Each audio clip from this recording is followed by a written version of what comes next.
माझं नाव संचिता नितीन शिंदे. माझं मुलाचं नाव तन्मय नितीन शिंदे.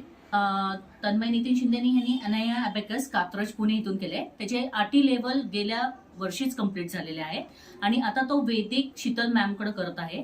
त्याचं फर्स्ट लेवल चालू आहे. ग्राफिक चेंज आहे सर, म्हणजे प्रॅक्टिकली सगळ्या पॅरेंट्सनी हा विचार करून बघायला पाहिजे की एका ठिकाणी ते तासभर कंटिन्युअसली नंबर्सचं करतात. म्हणजे मी कसं सांगू, युअर ब्रेन ओपन्स, म्हणजे कॉन्सन्ट्रेशन, आय कॉन्सन्ट्रेशन आपण म्हणतो ना, ब्रेन, आय, हँड सगळे ऑर्गन्स तुमचे वर्कआउट करतात त्याच्यामुळे. आणि इतके कॉन्सन्ट्रेशन भारी आहे ना सर की एक सुद्धा म्हणजे कसं बोलू मिस्टेक होत नाही. म्हणजे सरांनी त्यांनी फक्त नंबर्स नाही, रायटिंग पण खूप शिकवली, लेफ्ट हँड आणि राईट हँड. त्यांनी ना काय होतं की ना, लेफ्ट हँड राईट हँड लिहिताना थोडं आता पण आपण द्यायला लागलं की असं हे होतं, अरे नाही आपण इथे चुकलोय का, इथे चुकलोय का, नाही. त्यामुळे त्याचं ग्राफिक चेंज रायटिंगमध्ये पण झालं आहे. आणि फक्त ॲबॅकस आपण असं म्हणू नाही शकत की इट्स ओनली मॅथ्स. खरं सांगू का की ते मेंटल डेव्हलपमेंट खूप आहे ह्याच्यामध्ये, कारण ते कॉन्फिडन्स खूप देतं पोरांना. आता रिसंटली ह्यांनी दोन एक्झाम्स दिलेल्या आहेत. एक नवदेवची एक्झाम दिली, ती 18 जानेवारीला होती.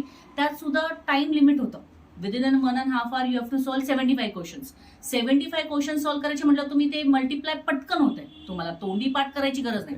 ह्या अनया अबॅकसमुळे त्याला काउंटिंग आणि ते जे नंबर्स आहेत, fast, quick action, quick recalling आणि मेमरी पॉवर खूप वाढली आहे.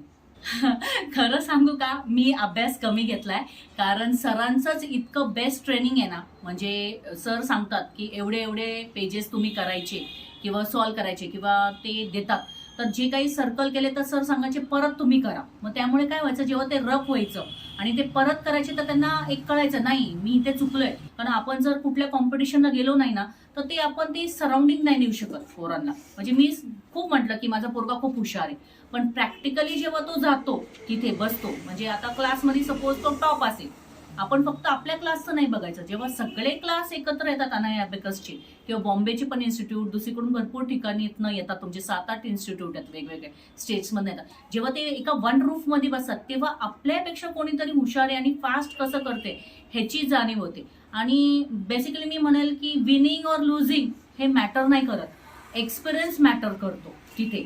म्हणजे तुमचं ब्रेन किती ऍक्टिव्ह आहे, की तुम्ही किती लर्न केलंय, हे बेस्ट वे की तुम्ही कॉम्पिटिशनला गेल्याशिवाय तुम्हाला कळत नाही. आपण जर मला येतं असं नाही, कॉम्पिटिशनमध्ये गेल्यानंतरच कळतं की आपल्या चुका काय आहेत. आणि जरी आपण फेल झालो ना, that's not the end, that's the beginning. असं मला वाटतं की फेलियर इज द बिगिनिंग.